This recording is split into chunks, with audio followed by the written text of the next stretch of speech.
예수 그리스도는 자기를 비워 사람과 같이 되셨고 자기를 낮추시고 죽기까지 복종하셨으니 곧 십자가에 죽으심이라. 하나님은 여기시니 예배하는 자가 영과 진리로 예배할지니라. 아멘.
살아계셔서 세상과 우리의 삶까지도 다스리시는 전능하신 하나님 아버지, 사순절을 보내는 가운데 세 달 4월을 맞이하게 해주시고 변함없이 우리와 함께 해주시니 감사를 드립니다.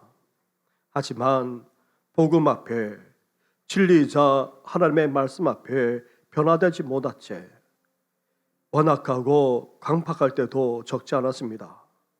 복음에 합당한 삶을 제대로 살기까지 못했습니다. 이런 우리 허물만 아니라 은밀한 죄악까지도 다 용서하여 주시옵소서.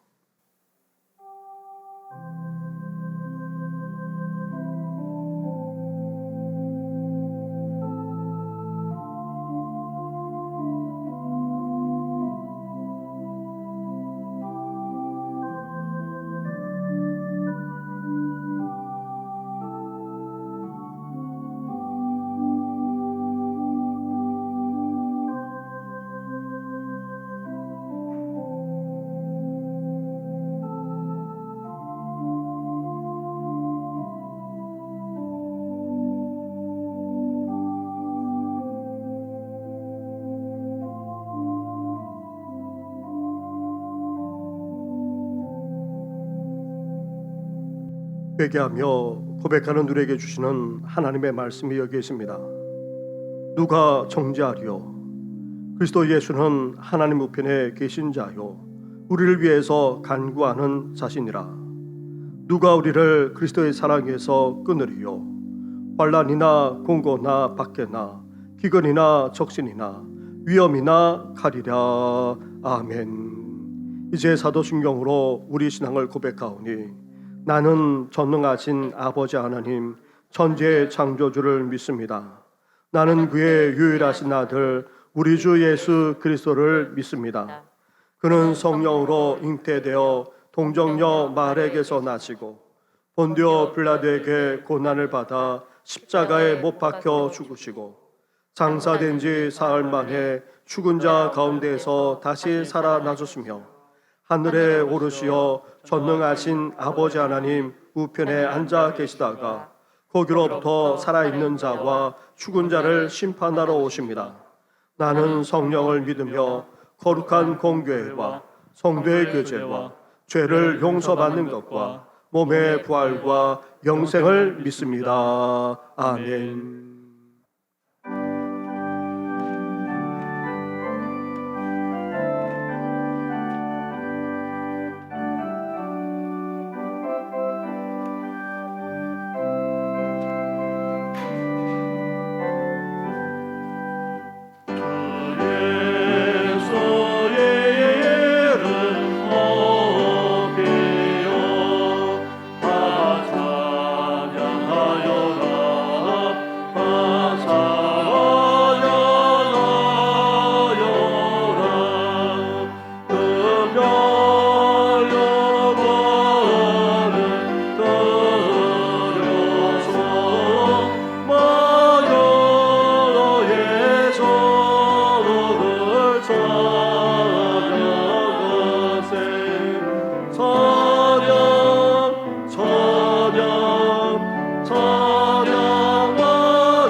나의 영혼이 잠잠히 하나님만 바라며 나의 구원이 그에게서 나오는도다. 오직 그만이 나의 반석이시요 나의 구원이시요 나의 요새이시니 내가 크게 흔들리지 아니하리로다. 넘어지는 담과 흔들리는 울타리 같이 사람을 죽이려고 너희가 일제히 공격하기를 언제까지 하려느냐.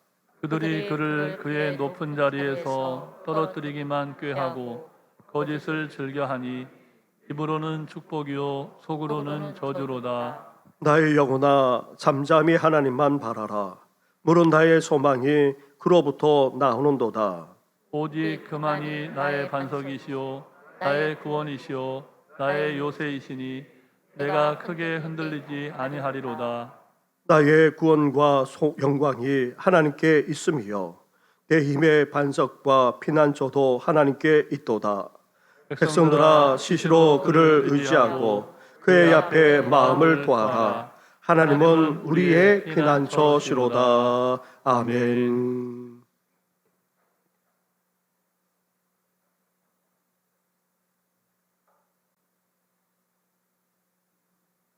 거룩하시고 자비로우신 아버지 하나님, 은혜와 사랑을 감사드립니다. 주의 인도하심으로 하나님 전을 사모하며 머리 숙여 신령과 진정으로 예배를 드리오니 예배 가운데 자정하사 저희들의 예배를 받으시옵소서. 아버지 하나님, 혼탁한 세상에서의 한 주간의 삶을 인도하신 아버지 하나님, 육적인 삶을 영위하며 살아갈 수밖에 없는 저희들에게 예수 그리스도의 십자가를 붙들지 못하고 살아온 저희들을 불쌍히 여기시고 긍휼과 자비를 베풀어 주시옵소서. 아버지 하나님, 눈에 보이지 않는 코로나로 인하여 힘들어하는 우리 모두를 지치지 않고 마음 놓고 생활할 수 있도록 도와주시옵소서. 섬김의 본이 되시는 하나님 아버지, 사순절 기간을 통하여 예수 그리스도의 고난을 묵상하며 부활의 주님을 소망하게 하시니 감사드립니다. 사순절 기간에 갈보리 산 위에 험한 십자가를 믿는 마음으로 바라보며 회개와 기도, 절제와 금식, 경건한 삶이 되기를 원합니다. 40일간의 사순절 기간에 저희가 십자가의 은총과 부활의 소망 가운데 말씀 묵상하며 주님을 사모하는 마음과 십자가의 보혈을 통하여 우리의 심령이 더욱 경건해지고 성결하며 다듬어지게 하여 주시옵소서. 전능하신 아버지 하나님, 주님을 따르는 길이 괴롭고 험할지라도 귀한 추수 때에는 괴로움이 기쁨으로 변화된다는 놀라운 진리를 저희 심령들이 깨달아 알게 하여 주시옵소서. 저희들에게도 십자가를 지는 법을 깨우쳐 주시어서 스스로 십자가를 등에 짊어지기까지 낮아지심으로 영광의 보좌에 오를 수 있었던 그 승리의 비결을 저희도 깨달아 알게 하셔서 자기를 버림으로써 주님의 뒤를 따르는 주님의 신실한 종들이 되게 하여 주시옵소서. 역사의 주관자이신 하나님 아버지, 이 나라를 귀히 여겨주셔서 이 민족을 굽어 살펴 주셔서 어려운 터널을 속히 벗어날 수 있도록 축복하여 주시옵소서. 하나님의 섭리에 의해 다스려지는 귀한 나라가 되며 온전한 공의로운 나라가 되게 하여 주시옵소서. 대통령을 포함한 모든 위정자들이 하나님의 은혜로 탁월한 지혜를 허락하여 주시옵소서. 교회의 머리가 되시는 하나님 아버지, 정신교회의 말씀과 기도의 불이 꺼지지 않는 주님이 제단이 되게 하여 주시옵소서. 교회에서 울려 퍼지는 말씀과 찬송 소리에 잠들어 있던 뭇 심령들이 깨어나고 좌절과 고통 중에 괴로워하고 있던 심령들이 쉼과 위로와 평안을 얻는 놀라운 은혜를 허락하여 주시옵소서. 담임 목사님, 하나님 말씀을 선포합니다. 생명의 말씀이 선포될 때 저희 모두가 말씀의 은혜 받게 하셔서 천국을 바라보게 하시고 하나님 나라가 임하는 역사가 이 시간 있게 하여 주시옵소서. 아버지 하나님, 삶의 짐이 무거워 힘들어하는 성도들 있습니까? 경제적으로 어려움을 겪는 성도들 있습니까? 질병으로 고통하고 힘들어하는 성도들 있습니까? 주의 십자가의 길은 고난입니다. 고통입니다. 십자가를 붙들기가 너무나도 힘이 듭니다. 십자가를 붙들 수 있도록 도와주시옵소서. 인내만이, 기다림만이 승리의 기름을 믿게 하여 주시옵소서. 예수 그리스도의 본을 보여주심을 믿게 하여 주시옵소서. 아버지 하나님, 교육관 건축을 허락하셨사오니 감사드립니다. 준공과 완공이 하나님 앞에 있음을 고백합니다. 아무 어려움 없이 잘 진행되게 하셔서 완공될 수 있도록 도와주시옵소서. 임마누엘 찬양대의 찬양을 받으시옵소서. 영광 받아 주시옵소서. 주의 성전의 뜻을 받는 성도들 하늘에서의 복과 땅에서의 복을 받게 하여 주시옵소서. 처음과 나중에 되시는 예수님 이름으로 기도드립니다. 아멘.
오늘 이 시간 우리가 함께 나눌 말씀은 계속해서 신약 성경 사도행전의 말씀입니다.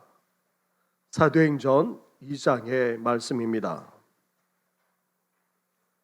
2장 37절부터 47절까지의 말씀을 봉독해 드리겠습니다.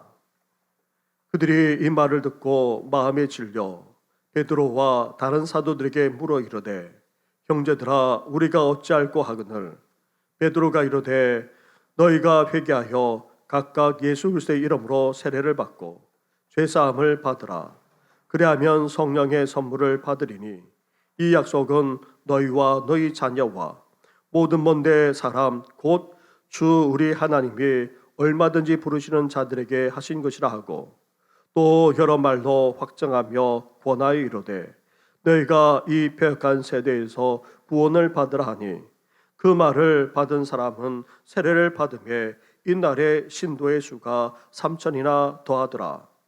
그들이 사도의 가르침을 받아 서로 교제하고 떡을 떼며 오로지 기도하기를 힘쓰니라. 사람마다 두려워하는데 사도들로 말미암아 기사와 표적이 많이 나타나니 믿는 사람이 다 함께해서 모든 물건을 서로 통용하고 또 재산과 소유를 팔아 각 사람의 필요를 따라 나눠주며 날마다 마음을 같이하여 성전에 모이기를 힘쓰고 집에서 떡을 떼며 기쁨과 순전한 마음으로 음식을 먹고 하나님을 찬미하며 또 온 백성에게 칭송을 받으니 주께서 구원받는 사람을 날마다 더하게 하시니라. 아멘.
아멘. 사랑하는 성도 여러분, 말씀을 나누기 앞서서 먼저 질문부터 드리고자 합니다. 회개 없이 믿음으로 나아갈 수 있습니까? 회개 없는 신앙생활이 정말 가능하기나 합니까? 이 질문에는 두 가지 의미가 담겨져 있습니다. 먼저 회개 없이 믿음을 가질 수 없고 회개 없이 믿음으로 나아갈 수 없다는 사실부터 전제하고 있습니다. 회개 없는 온전한 신앙생활은 결코 있을 수조차 없습니다. 이렇게 회개와 믿음, 회개와 신앙생활은 뗄래야 뗄 수 없는 관계 가운데 있습니다. 그런데 문제는 무엇입니까? 오늘날 신앙생활에 진정한 회개가 없다는 데 심각한 문제가 있습니다. 오늘날 우리 시대의 풍조는 더 이상 죄를 죄로 여기지 않습니다. 죄를 단지 심리적인 것으로 개인적인 성향으로 취급하곤 합니다. 나아가 죄를 거북하고 불편한 것으로 여기거나 심리적으로 불안을 조장하는 것으로 그렇게 여길 뿐입니다. 그러다 보니 교회조차 어떻게 되겠습니까? 교인들이 불편하게 여길까 봐 회개를 말하는 것을 주저하게 되었습니다.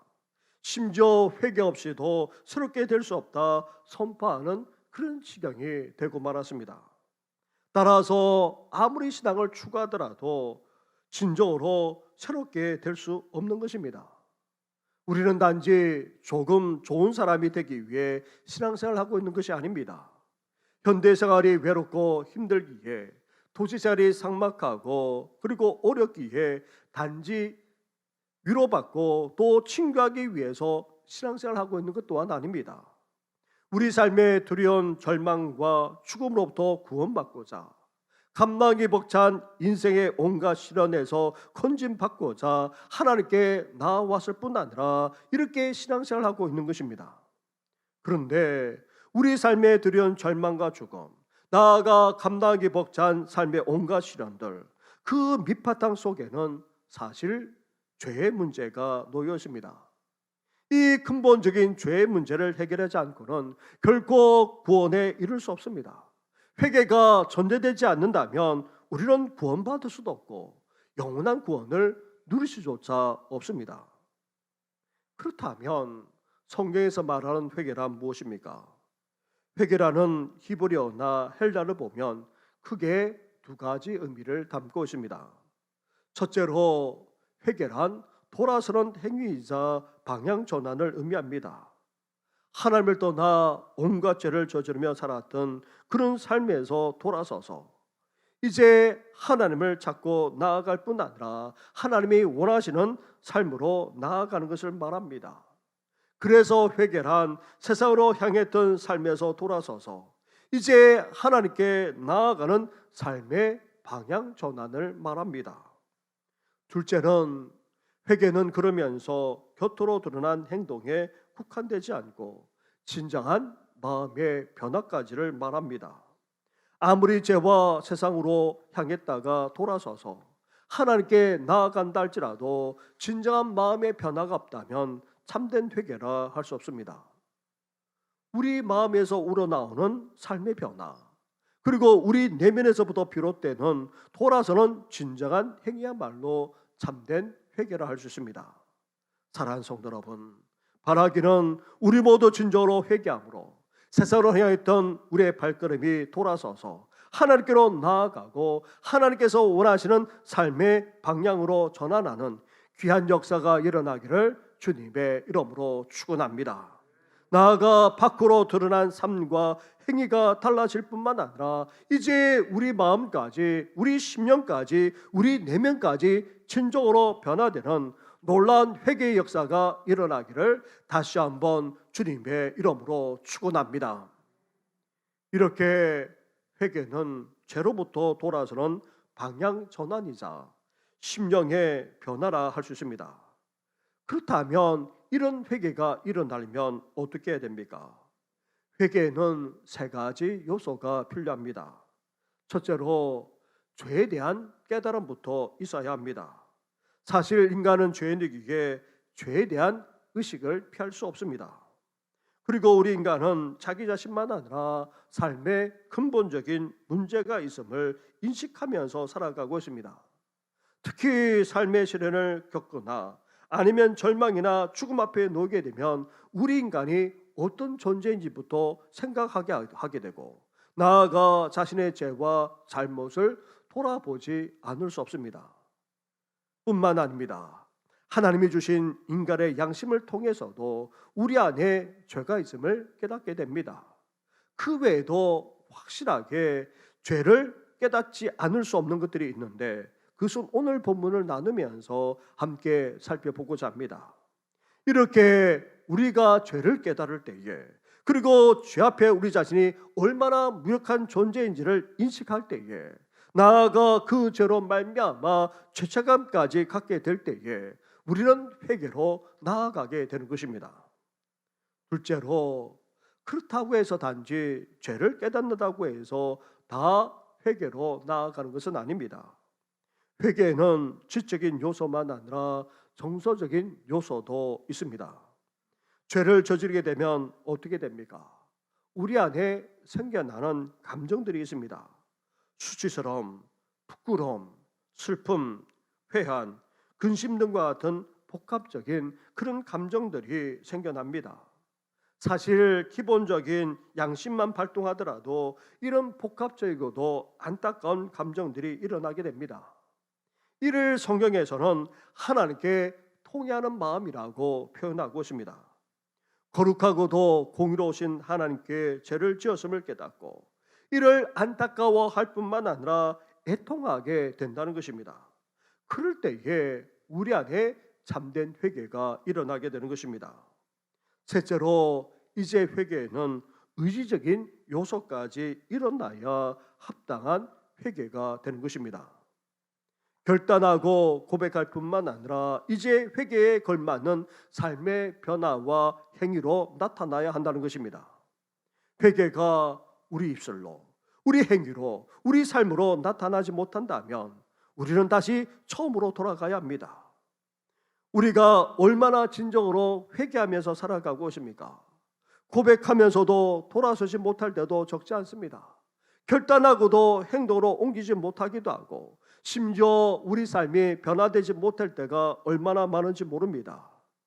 그렇다면 우리는 어때야 됩니까?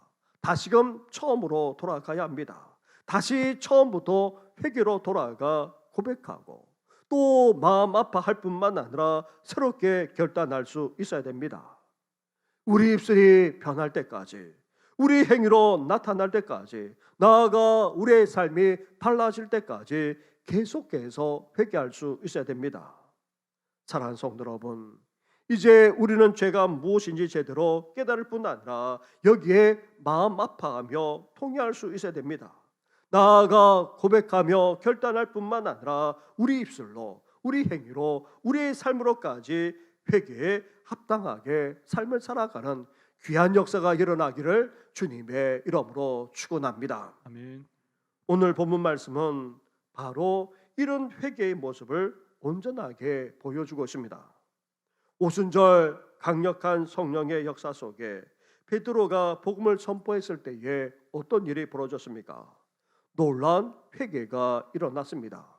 그도 회개하고 믿고 따르는 수가 3,000명이나 될 정도였습니다. 그렇다면 어떻게 해서 이런 놀라운 회개의 역사가 일어났습니까? 우리는 지난 주일 사도 베드로가 전한 복음이 무엇인지 함께 나누었습니다. 복음은 하나님 나라와 연관이 있습니다. 그리고 복음은 구원과도 연관이 있습니다. 그런데 무엇보다도 하나님의 나라와 구원은 다름 아닌 예수 그리스도로 말미암아 임하고 이루어집니다. 그래서 베드로는 예수 그리스도께 초점을 맞추어서 이 복음을 선포했던 것입니다. 먼저 예수님이 공생애 동안 놀라운 사역을 행하셨음을 그것도 역사적으로 사실임을 선포했습니다. 큰 권능과 기사와 기적을 행하셨다는 역사적인 사실부터 밝히고 있습니다. 그리고 베드로는 예수님의 십자가 죽으심만 아니라 부활도 역사적인 사실임을 분명히 했습니다. 예수님이 십자가에 못 박혀 피 흘려 죽으셨을 뿐만 아니라 다시 살아나셨다 선포했던 것입니다. 예수님의 죽으심만 아니라 부활 또한 이미 성경에서 예언되어 있고 위대한 왕 다윗까지도 이를 노래하며 예언했다는 것입니다. 하지만 위대한 왕 다윗은 어떠합니까?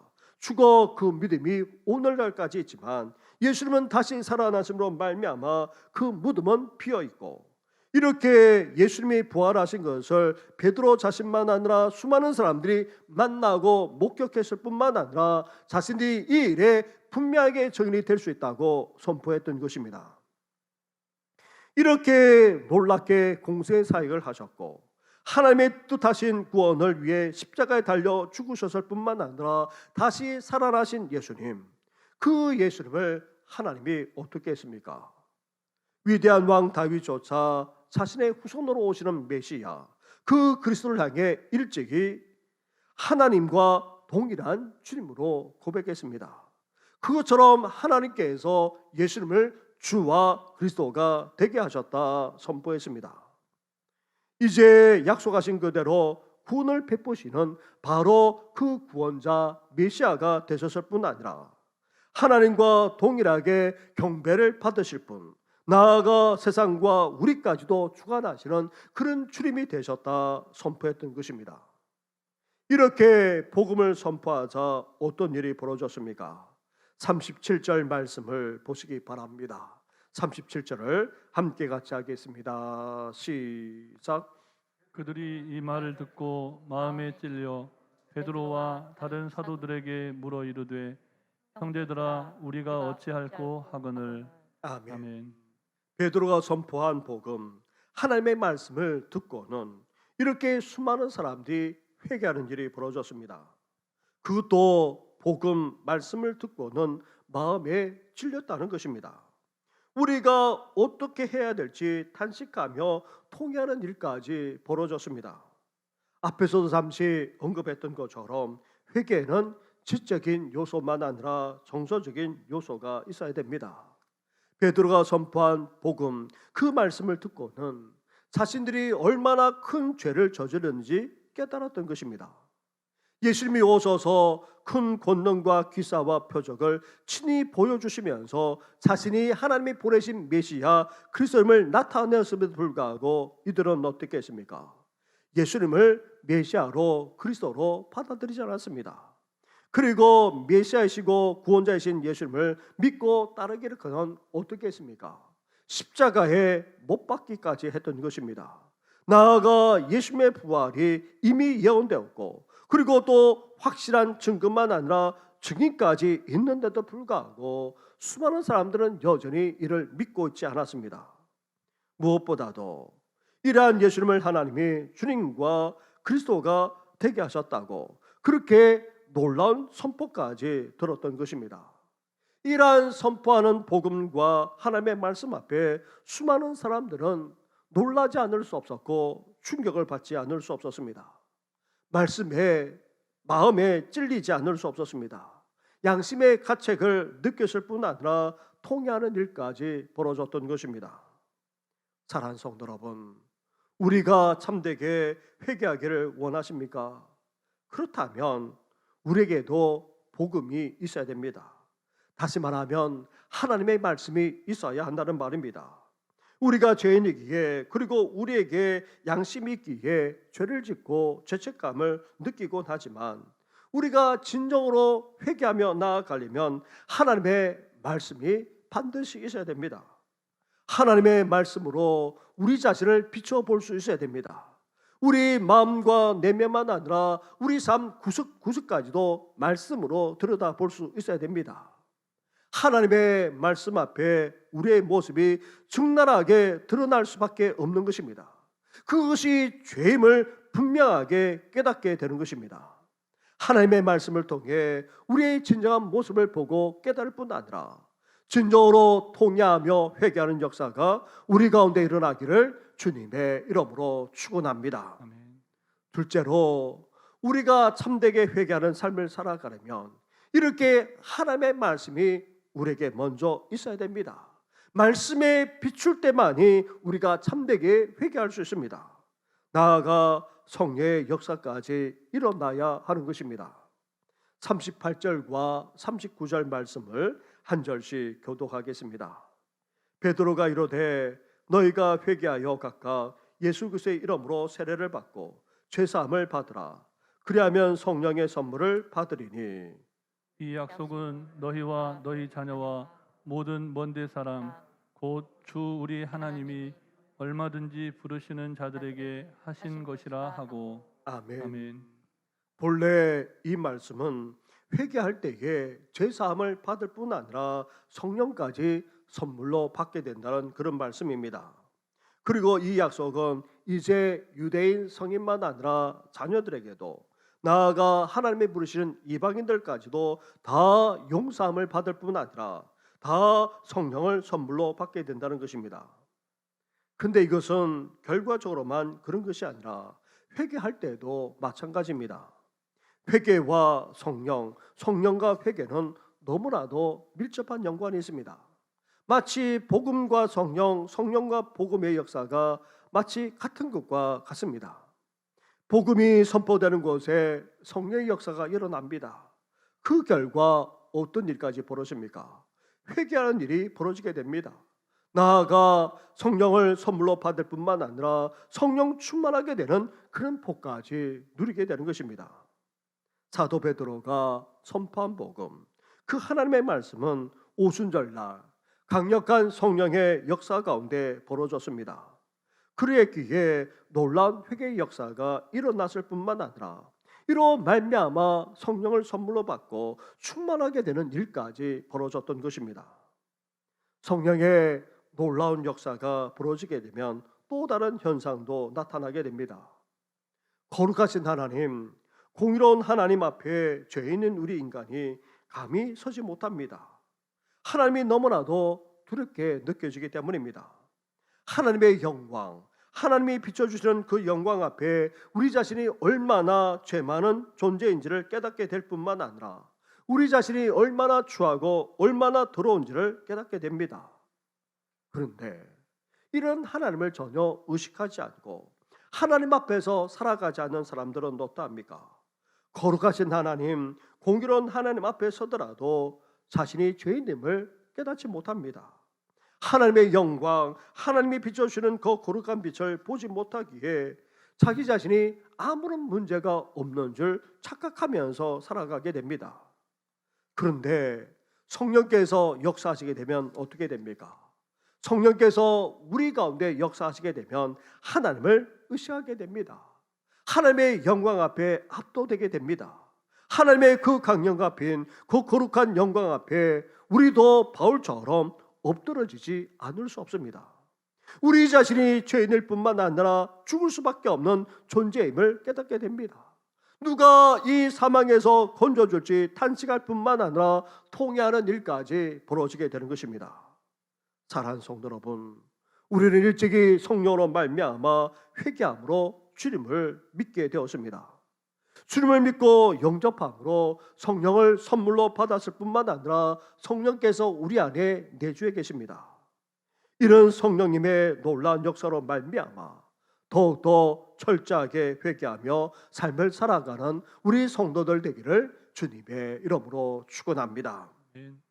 사실 회개에 있어서 우리가 죄인임을 알고 우리 모든 죄를 다 용서받는, 즉 속죄함을 받는 회개는 진정으로 처음 회개할 때에 일어나게 됩니다.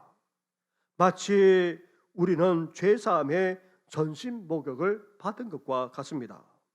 이렇게 처음 철저한 회개를 통해 속죄함을 받았다고 해서 우리 자신이 계속해서 평생도록 영원토록 더럽혀지지 않습니까? 그렇지는 않습니다. 우리는 여전히 죄인이고 또 죄를 지을 수밖에 없습니다. 그리고 우리가 살아가는 세상은 천국이 아닌 신라곤입니다. 죄가 가득합니다.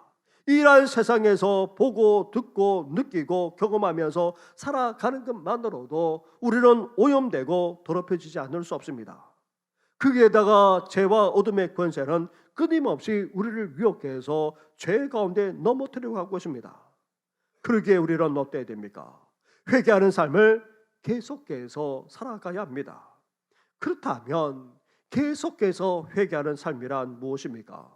40절 말씀으로 가보십시오. 40절을 함께 같이 하겠습니다. 시작. 말로 확증하며 권하여 이르되 너희가 이 패역한 세대에서 구원을 받으라 하니. 아멘. 우리는 계속해서 회개하는 삶을 살아가야 하는데 그것을 가리켜서 사도 베드로는 이 패역한 세대에서 구원을 받으라 말씀하고 있습니다.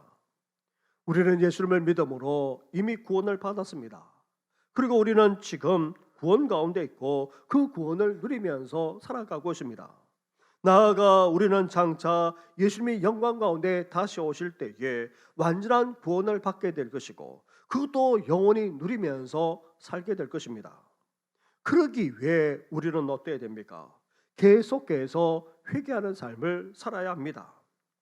무엇보다도 우리가 패역한 세대 가운데 살아가고 있기 때문입니다. 하나님의 지으심을 받은 우리 인간은 마땅히 하나님의 도리, 그 뜻, 그 말씀 가운데 살아가야 하지만 그렇지 못했습니다. 오히려 어긋나고 거스리까지 했습니다. 바로 그런 세대 가운데 지금 우리도 살아가고 있습니다. 다시 말하면 하나님의 심판을 받을 수밖에 없는 그런 종말의 시대를 살아가고 있습니다. 온갖 죄악이 넘쳐나는 정도만 아니라 멸망으로 치닫는 그런 시대를 우리가 살아가고 있습니다. 그렇다면 우리는 더더욱 어떻게 살아가야 합니까? 더더욱 회개하면서 삶을 살지 않으면 안 됩니다. 패역한 이 세대 속에서 죄악이 넘쳐나고 멸망으로 치닫는 이 종말의 시대 속에서 더더욱 회개하는 삶을 살아감으로 온전히 구원을 이루는 우리 모든 성도들 되기를 주님의 이름으로 축원합니다. 아멘. 이렇게 사도 베드로가 선포한 복음, 하나님의 말씀을 듣고는 수많은 사람들이 말씀 앞에 회개하는 일이 벌어졌습니다. 그도 성령의 놀라운 역사 가운데 진정으로 돌이키는 회개의 역사가 일어났습니다. 나아가 패역한 세대 속에서 구원을 받고자 이들은 더욱더 회개하는 삶을 살았던 것입니다. 그 결과 3,000명이나 세례를 받고 죄사함을 받았습니다. 그리고는 이들이 어떤 삶을 살기까지 하고 있습니까? 한마디로 변화된 삶을 살고 있는 것입니다. 42절 말씀입니다. 그들이 사도의 가르침을 받아 서로 교제하고 떡을 떼며 오로지 기도하기를 힘쓰니라. 이어 46절과 47절 말씀을 한 절씩 교독하겠습니다. 날마다 마음을 같이하여 성전에 모이기를 힘쓰고 집에서 떡을 떼며 기쁨과 순전한 마음으로 음식을 먹고 하나님을 찬미하며 또 온 백성에게 칭송을 받으니 주께서 구원받는 사람을 날마다 더하게 하시니라. 아멘. 복음을 듣고 하나님의 말씀 앞에 수많은 이들이 진정으로 회개했을 뿐만 아니라 변화되는 삶이 벌어졌습니다. 이들은 이제 교회라는 신앙 공동체를 이루었습니다. 그리고 예배하는 삶, 교제하는 삶, 성숙하는 삶, 나아가 구원의 열매까지 맺는 삶을 살았던 것입니다.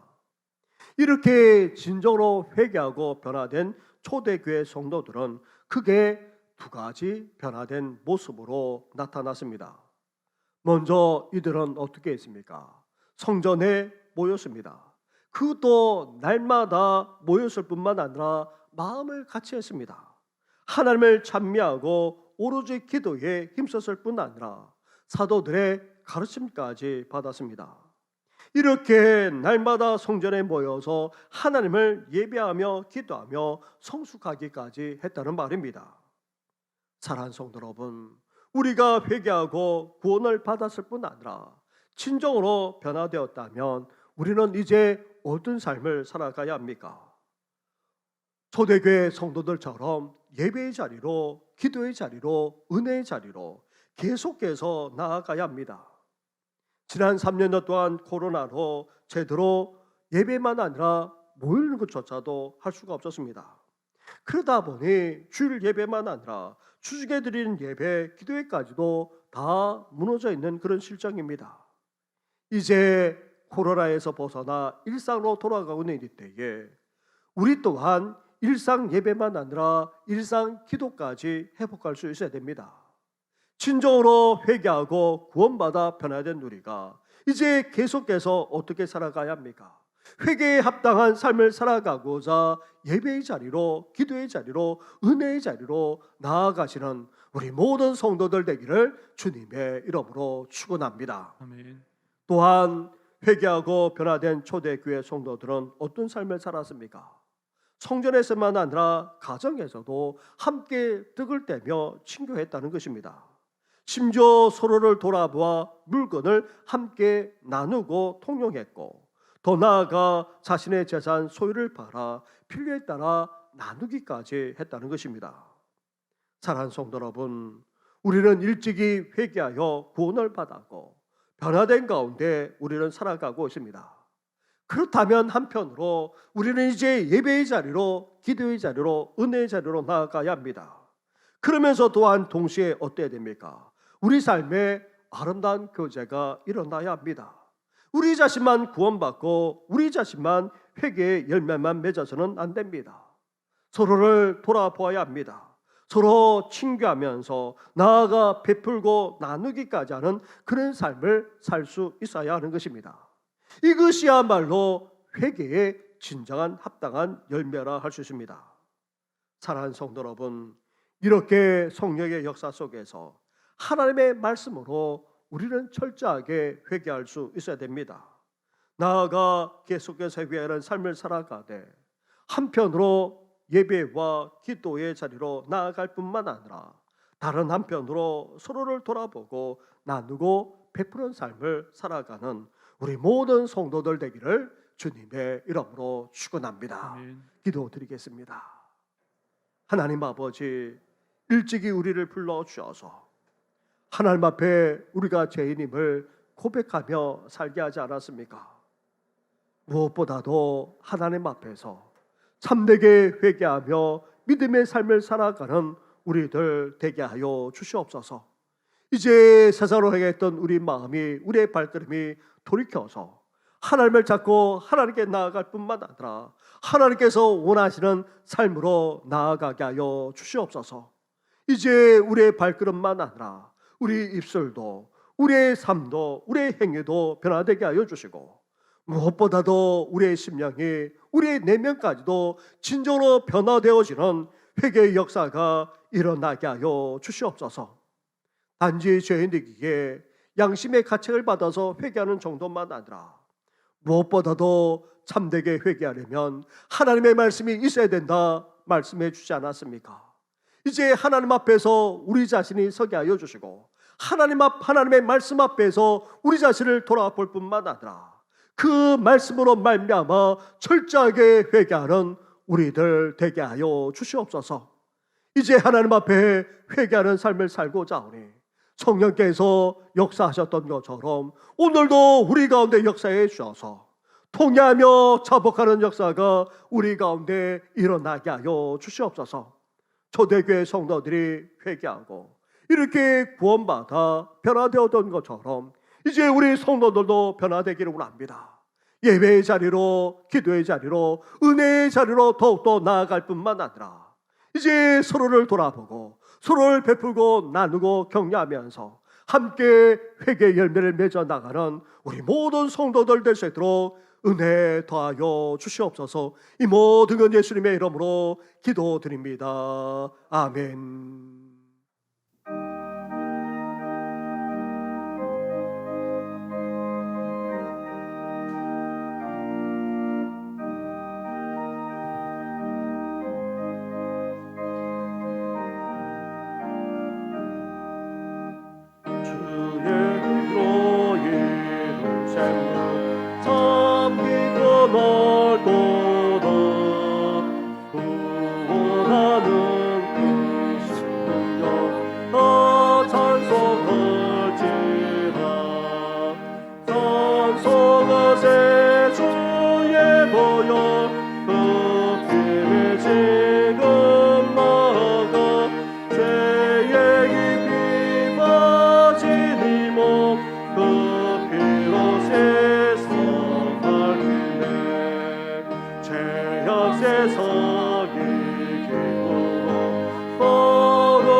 지금 나가 죄의 깊이 빠진 이 몸 그 피로 세서 밝히네.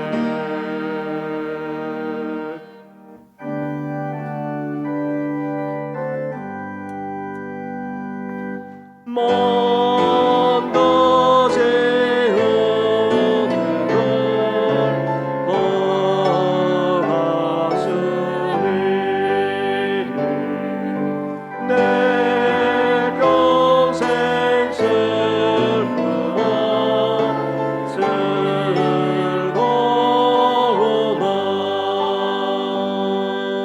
이 몸은 온전히 주님께 바쳐서 주님만 위하여 늘 살겠네. 말할 수 없는 사랑과 은혜를 베풀어 주시는 하나님 아버지, 이렇게 예배하며 귀한 예물을 드리게 하시니 감사를 드립니다. 이 예물이 쓰는 곳마다 놀라운 회개의 역사가 일어나기를 원합니다.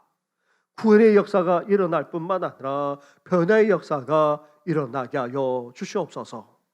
더 나아가 이렇게 예배드리며 예물 드리는 손길마다 우리 주님께서 복되게 해주시되 영혼이 잘된 같이 범사가 잘되게 하여 주시고 늘 강건한 은혜가 우리 성도들 가운데 임하게 하여 주시옵소서. 우리를 주하는 모든 연약함, 모든 질병만 아니라 어둠의 권세가 예수의 이름으로 떠나가게 하여 주시옵소서. 이 모든 건 예수님의 이름으로 기도드립니다. 아멘. 할렐루야. 우리 옆에 있는 분, 앞뒤에 있는 분들하고 인사 나누겠습니다. 회개하며 변화된 삶을 살아갑시다. 지금 계속해서 사순절 기간을 보내고 있는데 이제 다음 한 주간을 지나고 나면 고난 주간을 맞이하게 되고 또 부활절까지 이르게 됩니다. 이제 얼마 남지 않은 이 사순절 기간 더욱더 주님의 고난과 십자가를 되새기면서 경건과 절제일에 함께 동참해 주시길 바랍니다. 특히 사순절 기간 동안 우리가 월드비전과 함께 사랑의 물병에 함께 참여하고 있습니다. 지금 강원도에서는 산불이 나서 피해를 본 주민들이 여전히 있고 또 우크라이나의 전쟁이 나서 많은 난민들까지 있어서 이를 돕고자 하는 것이 또 여러 곳에서 그렇게 돕고자 하는 것이 또 일어나고 있고 우리 교단도 또 우리 총회도 또 그렇게 돕고자 합니다. 우리 교회는 우리가 사랑의 물병에 참여해서 그렇지 혹 개인적으로 또 이렇게 강원도 산불 피해 주민을 돕는 일이나 아니면 우크라이나 난민을 돕는 일에 함께하기를 원한다면 우리 뒤에 있는 봉투에 그렇게 기록하셔서 내주시면은 우리 총회에 보내서 함께 갈 수 있도록 그렇게 하도록 하겠습니다. 그리고 고난 주간 사순절 기간 동안 이제 우리 계속해서 기도하는 일에 힘쓰고자 하는데 금요일 구역 연합 예배를 계속해서 모이고 있습니다. 함께 기도한 일에 동참해 주시고 특히 이제 4월 달 들어서 심야 기도를 하게 되는데 이제 심야 기도에도 우리 재직들 참여해 주시길 바랍니다. 특히 우리 장로님, 안수사님, 권사님들 우리 본을 보이면서 함께 기도하는 일에 동참해 주시기 바랍니다. 이곳에 오셔도 되고 또 아니면은 집이 멀거나 일이 있다면 영상으로 참여할 수도 있으니까 꼭 기도하는 일에 함께 동참해 주시기 바랍니다. 그리고 이제 주일 예배로 모이는 데 있어서는 아무런 제약이 없습니다. 심지어 콘서트만 아니라 그리고 또 지난번에 월드컵 예선이 또 월드컵 경기장에서 있지 않았습니까? 그리고 어제 프로야구까지 개막하면서 100% 관중들이 다 올 수 있도록 그렇게 했습니다. 그래서 예배도 교회도 이제 아무런 제약이 없습니다. 하지만 코로나 상황이 여전히 퍼져나가고 있고 또 개인적인 방역도 철저하게 할 뿐만 아니라 저희들은 가능한 한 안전한 거리를 두어서 그렇게 예배를 드리고자 합니다. 그렇다 할지라도 이제는 교회 나오셔서 예배 드릴 수 있도록 해주시면 고맙겠습니다. 여기 계신 분들이야 변함없이 그렇게 교회를 나오고 계시지만 우리 주위에 있는 가족들 그리고 또 자녀들 그리고 우리 구역 식구들까지 이제는 다 교회에 나와서 예배 드릴 수 있도록 권면해 주시고 함께 또 해주시면 고맙겠습니다. 2부 예배 후에 재직회가 있었습니다. 교육관 건축에 관한 그런 보고도 했습니다. 나중에 단계를 거쳐서 한 번 더 재직회를 열고 그리고 또 교회 앞에 전체적인 보고도 그렇게 할 예정입니다. 그리고 구역장 권찰 모임도 오는 수요일 예배 후에 함께 모이도록 하겠습니다. 구역장님들, 권찰님들 함께 오셔서 같이 의논해 주시고 이제 부활절을 앞두고 우리 다음 주는 종료주일인데 종료주일 날 성찬식도 하고 또 부활절 날 온 성들이 함께 모여서 그렇게 예배 드리려고 하는데 이를 위해서 우리 구역장님, 권찰님들 의논하고자 합니다. 함께 동참해 주시면 고맙겠습니다. 그리고 지난 주간에 장례가 있었습니다. 이미자 명예 권사님의 모친 되시고 이정무 명예 집사님의 장모가 되시는 우리 어르신께서 향년 96세로 하나님의 부르심을 받았습니다. 그러나 코로나 때문에 사실 며칠 동안 빈소를 마련하지 못했고 또 그렇게 힘들게 빈소를 마련했지만 또 발인도 그렇게 하지 못해서 제대로 우리 성도들에게 알리지도 못했습니다. 지금 장례를 어제 밤늦게 그렇게 치르셨는데 우리 권사님과 집사님 유래해 주시면 고맙겠습니다. 함께 일어나 찬양으로 하나님께 영광 올려드리겠습니다.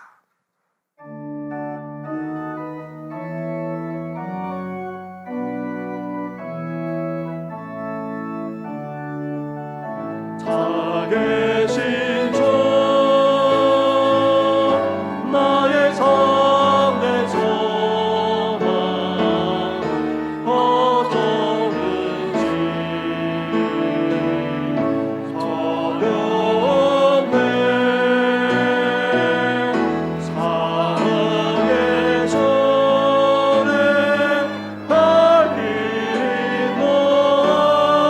너니 내 모든 삶의 기쁨 널 충만하네.